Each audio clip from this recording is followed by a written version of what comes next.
कुर्बानी का जानवर नहीं मिला। रुको, नबी पाक सल्लल्लाहु अलैहि वसल्लम ने एक सहाबी को जो जवाब दिया वो सुनकर दिल खुश हो जाएगा। हज़रत उक़बा बिन आमिर जहनी रदियल्लाहु ताला से रिवायत है, रसूलुल्लाह सल्लल्लाहु अलैहि वसल्लम ने अपने सहाबा में कुर्बानी के जानवर तकसीम फरमाए।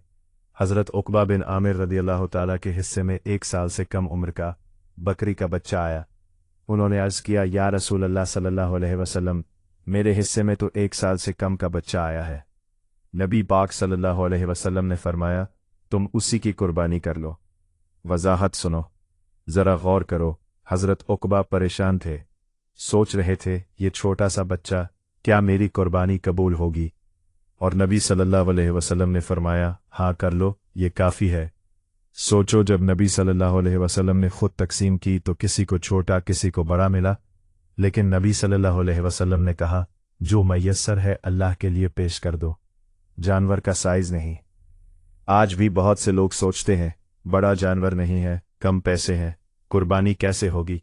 नबी सल्लल्लाहु अलैहि वसल्लम का ये फरमान याद करो, जो मयस्सर है अल्लाह की राह में पेश कर दो, अल्लाह कबूल फरमाएगा, क्योंकि अल्लाह तक तुम्हारा तकवा पहुंचता है।